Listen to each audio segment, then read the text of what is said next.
Thanks for jumping on this afternoon on fairly short notice. I know I sent this memo just a little bit earlier this week. My name is Brett McClethy. I'm the Director of Business Communications for Illich Sports and Entertainment. We're here today to preview Sunday's exhibition opener for both Michigan and Oakland here at Little Caesars Arena. Really excited about this game and the college hoop season ahead. Just a couple of housekeeping items before we get started for a fairly casual Q&A here.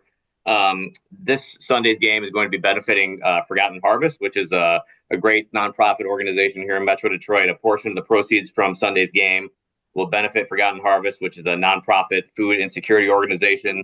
Their vision is to work with communities to end hunger, create individual, neighborhood, economic, and environmental health. It is Metro Detroit's largest food rescue operation. I've heard both Coach May and Coach Kampe talk about this great cause, and we'll certainly hear from them here a little bit shortly. And then you may have seen a couple of weeks ago that both teams were actually at Forgotten Harvest repacking apples, and just a great initiative to give back to the Metro Detroit community. So that's a little bit of the backdrop of the game.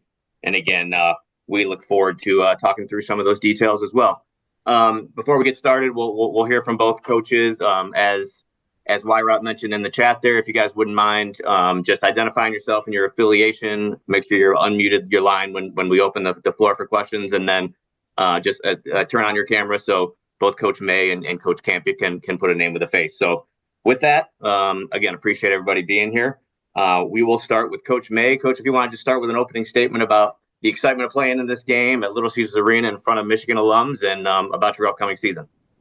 Yeah, we're extremely excited to play in front of our fans in Detroit at LCA for a great cause as well. It's been a long off season, I think, for everyone in college basketball. So now it's an opportunity for us to turn our attention to the most important thing, which is the players playing games. And we couldn't be more excited. Thanks, Coach. Coach Kampe, a statement from you, please. Obviously, Little Caesars Arena, no stranger to you and your program. Yeah, I'm just really, really pleased that Dusty decided to play the game. You know, we had a conversation when he got the job, and my thing was this will be the first time Michigan fans will get to see his team play, and why not do it in the basketball in the Detroit area? And so I was really excited that he said yes, and that Oakland's going to be a part of it. I think that as Dusty just said, we took our teams to the warehouse the other day, and we opened a lot of eyes on both their players and our players, how big that warehouse is and what that Forgotten Harvest does. And I know my guys reflected on it afterwards and felt pretty good about themselves that maybe they had made a little small dent into everything that we're trying to do. So again, it's a tremendous charity. It's a great cause. It's Little Caesars Arena. It's Michigan and Oakland. And, what better way to spend a Sunday evening? Thanks to both of you for that. With that, we're going to jump into questions. Looks like Shep's got one in the chat. Matt, you want to lead us off? Yeah, thanks. And thanks for everybody for doing this. Just a few. First, Brett, do we have video of both teams going to the warehouse, if you will, that we can access for BTN? Absolutely. Yeah, we can certainly pass that along to you and the producers. Absolutely. Okay, just one for each coach. First for Coach Kampe. You've been doing this 41 years now. How have you changed over those years? And for Coach May, what are you hoping to get out of this for your team Sunday night? Thanks, guys. Well, Shep, that's an interesting question because, I think that the game itself has changed so much in the last 2-3 years, and the advent of the transfer portal, the advent of the NIL has completely shifted college basketball and college athletics in a greater seismic shift than anything that's ever happened in my 47 years in college basketball. Having said that, I think personally I've changed, periodically through my career. I think we all do. I would tell you, you talk to Dusty in 6 years, he's going to tell you what being at Michigan has done to change him, and just the game, the evolution of the game, but more the evolution of yourself as a professional. And then on top of that, how the kids have changed. The rules change the game, and rule changes change how you coach every year. The 3-point line has been probably the most significant change in the game, and how we've all had to change our coaching. But the kids make you change too, and so I'd like to think that, I was a Sparky Anderson my way or the highway guy, 25 years ago. And now I'm probably more laid back. And, Steph Curry won the NBA championship and was the MVP of the NBA finals wearing purple shoes. How am I going to make my guys all wear the same shoes and all? You just can't do that anymore. So you just have to, go roll with the tide, enjoy it, and just let the players play and try and keep some semblance of organization. From our point of view, we're simply we're excited to see our team play. Obviously, Oakland, the success, the history and tradition that Coach Kampe's built there.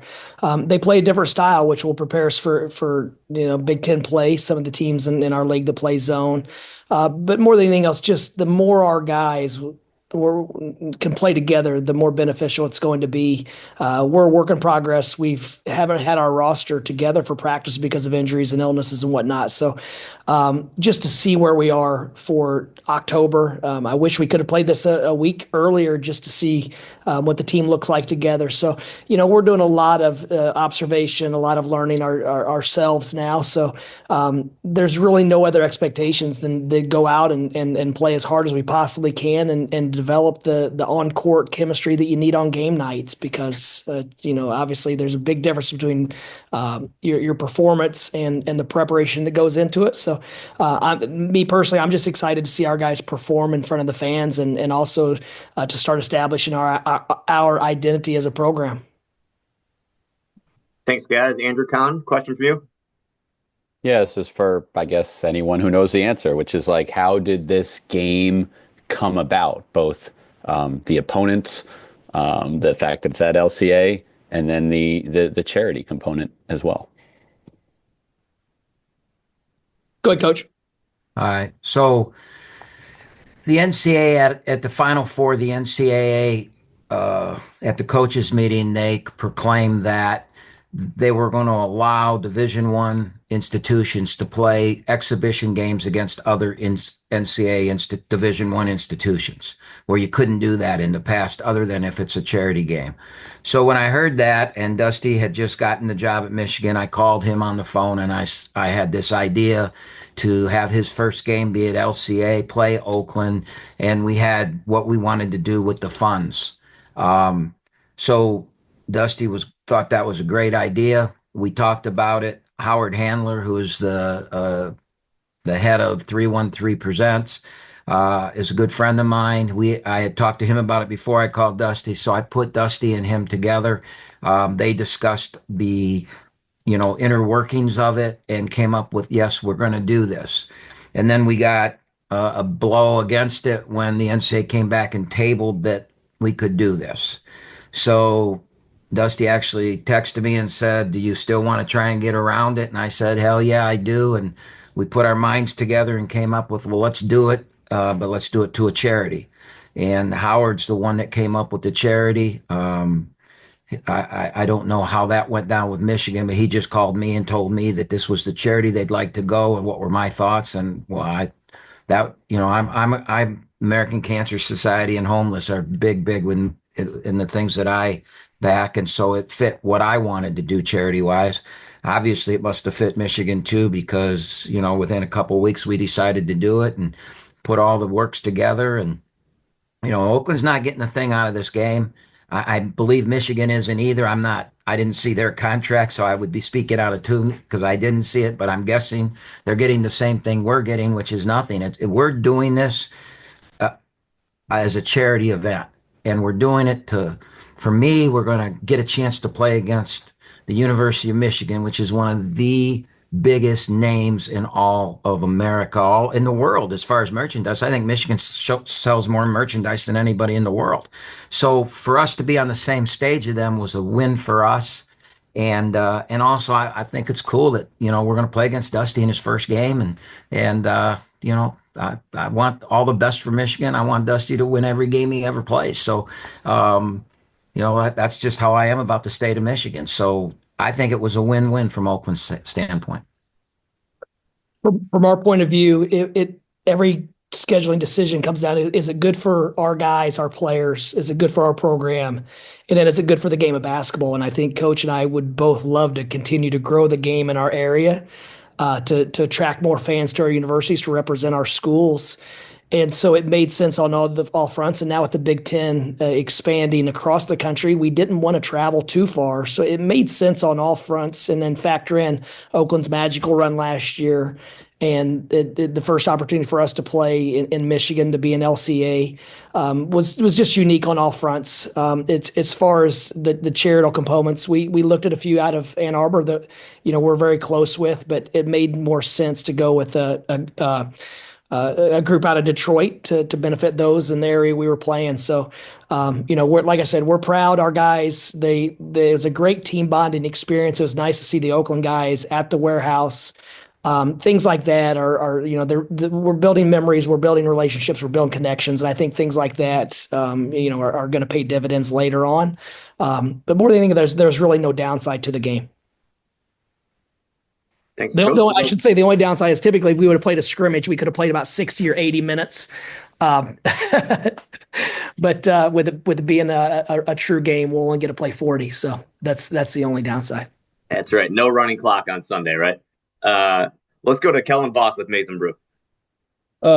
Hey, Kellen Voss with Mason Brew here. Thanks for doing this, Coach May, Coach Kampe. Coach May, I got a question for you. You alluded to the group not being together much as a whole with various injuries and tweaks and whatnot. Is the full roster going to be available for this scrimmage, or is anyone going to be held out with various injuries and whatnot? Justin Pippen will be held out, and then we have a few others that are day to day.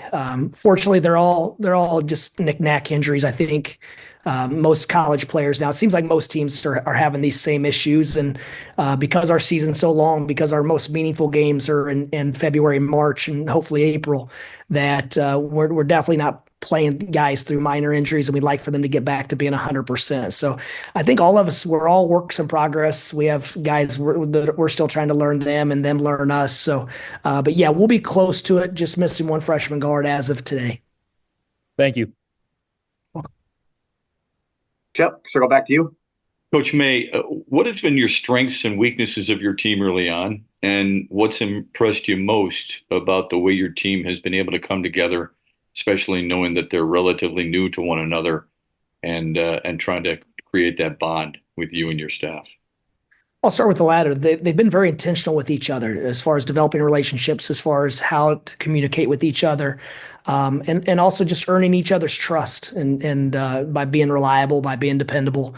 As far as what we've done that the staff's really liked or appreciated, we share the ball. We have a team that puts in the time in the gym. They put the elbow grease in.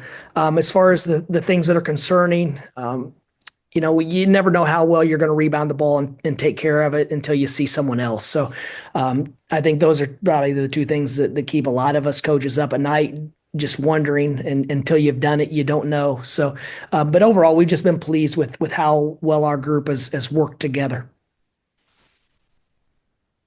Evan Blanchard.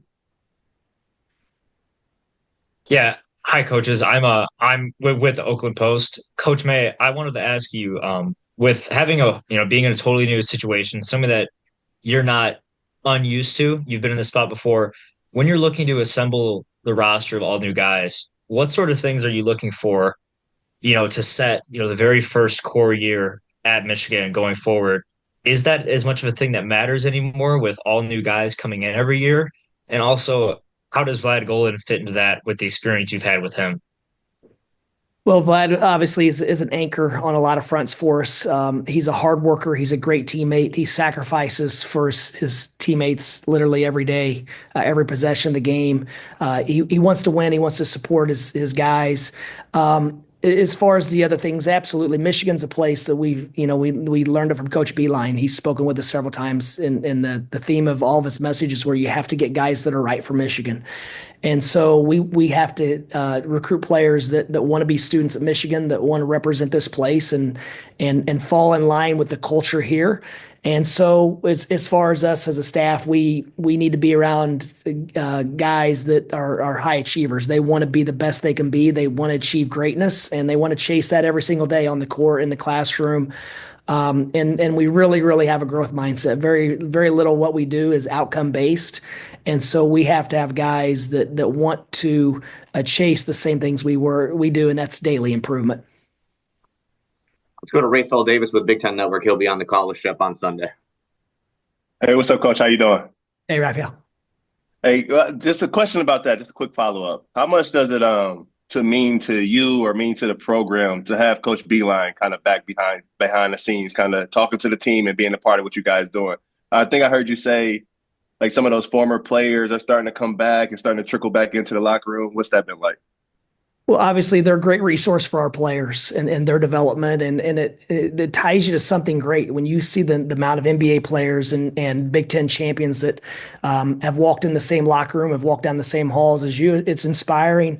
For me personally, I was always a Coach Beeline fan, even before I knew him. I followed his teams. I studied the way he did things offensively, defensively, his tactics, and then just seeing how invested he is in Michigan and how much this program means to him. And he's been a great resource, whether it's learning new things or just reaffirming what we already thought. But just to see how much success that the program had in recent times it gives you hope that you can get back there sooner than later. No, I appreciate it. And then one more, Coach. Just when you look at your roster and you think about Reuben Jones and Trey Donaldson, have one of those two kind of separate themselves from each other, or do you kind of see them both being in the backcourt together? I could see them definitely playing together at times. Trey's been our primary ball handler in practice with LJ Kason getting the secondary duties or on the other team. Ruben's just a guy that you can kind of plug into any spot. He shot the ball really well.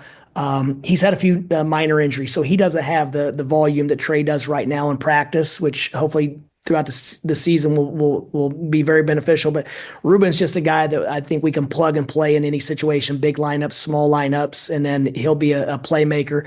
And we don't typically play like I think a lot of teams do with a traditional point guard.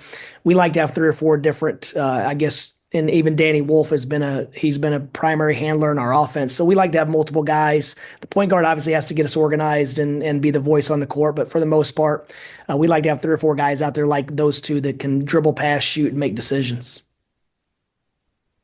Looks like Shep's got another question. Just a reminder, guys, if this is an open forum, so feel free to chime in. Don't necessarily need to use the chat, but we'll go back over to Shep here. Oh, sorry about that, Brett. I promise this will be my last one. One for each, Coach. Coach Kampe, you preach to your guys 40, 60, 80, and it's about percentages. I'm wondering if you could explain that for us. And then Coach May, taking on an Oakland zone defense that is kind of rare. I mean, it's a unique style. I'm wondering how that helps prepare you for your regular season schedule. Thanks. Yeah, you were at practice today and you heard me yelling about that. It's just a different way to talk about what Dusty was talking about. You know, rebounding it keeps you up at night, right? You heard Dusty say that a little bit, and especially when you're a zone team.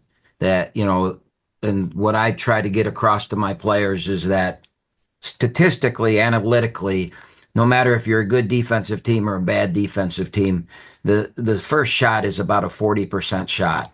Anytime a team gets a second shot, that's usually a 60% shot. And if they get a third shot, it's usually right by the rim and it's an 80% shot. So, it's just a different way to beat into the heads of your players that every time a team gets an offensive rebound against you, you can be the greatest defensive team in the world. You could take them out of their offense. You can make them run the shot clock down. You can make them do exactly what you want them to do. But if you can't get the rebound, your shooting percentage is going to go up. And I think the analytics show that the team that shoots it at the highest percentage has the greatest chance to win. And so that's just another way, Shep, of saying what Dusty said earlier. It keeps you up at night if you don't know if you're going to rebound or not. And we haven't played a game, and I think we're going to be a hell of a rebounding team, but we won't know until Sunday.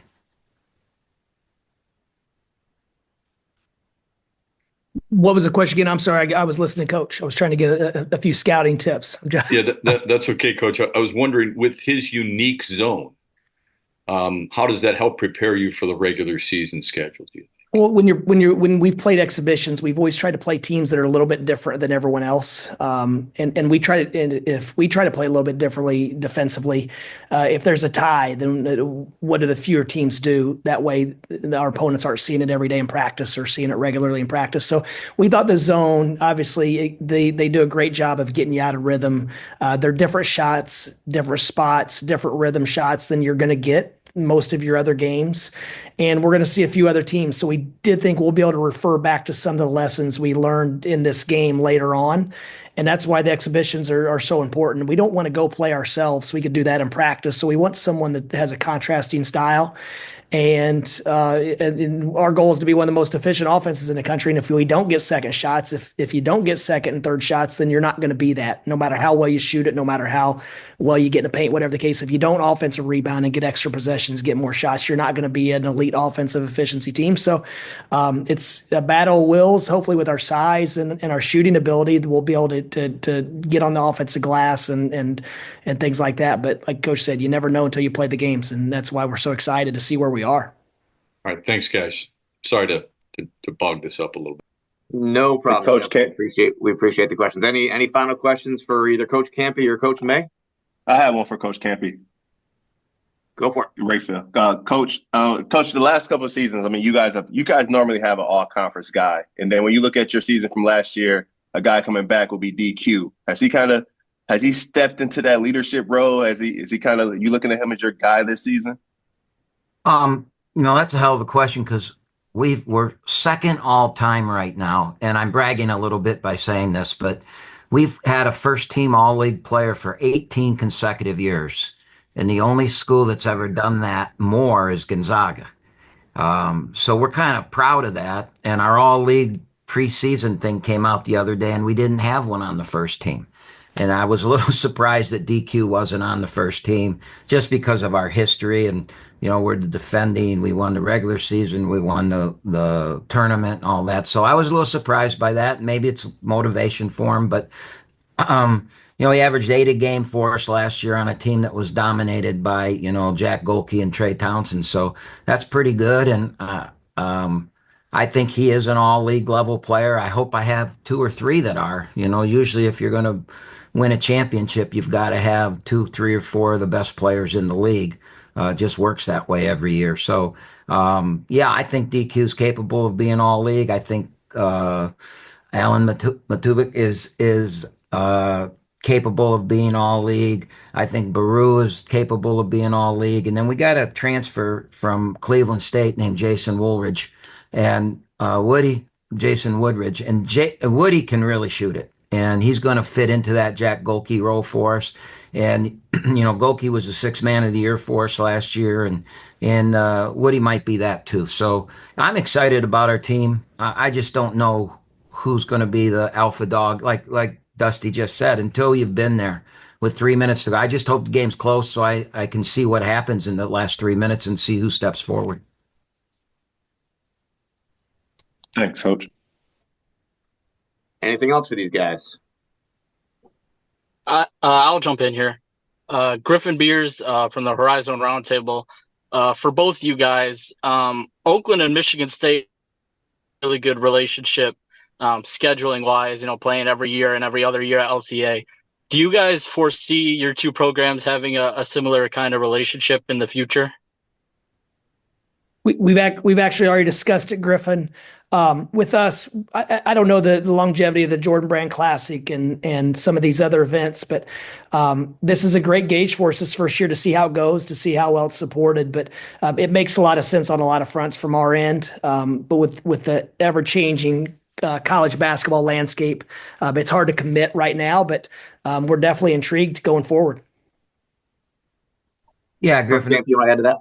Yeah, we've talked about it, and Dusty's been great, and we've talked to Howard about the doing it at the Little Caesars in the future too, and those conversations will be had. But I think that what fans don't understand is football, they schedule 8-10 years out in advance. We can't do that. The Big Ten could go to 24 teams next year, and then how many league games are they going to play, and then what makes sense our league could add a couple teams and we could go to 22 or 24 league games. And then what makes sense in the non-league scheduling? So I think both Dusty and I agree that this makes sense and it would be a cool thing to do. And in our conversation, I felt he said that he would like to do it and I would like to do it, but that doesn't mean it can happen. And it's not something that you can just plan. We've got to see how the year goes and what happens in the landscape of college basketball. And then again, what's best for Oakland, I have to do. And what's best for Michigan, Dusty has to do. So hopefully we can get together, but we'll see. Thanks, guys. I think that's a great place to wrap it up. We appreciate your time this afternoon. Looking forward to seeing everybody on Sunday. Just a reminder, 5 o'clock tip on Sunday from Little Caesars Arena. And tickets are available at 313presents.com. So thanks, Coach May. Thanks, Coach Kampe. And thanks to the media. We look forward to seeing everybody on Sunday. Thank you, guys. Thanks. Thank you.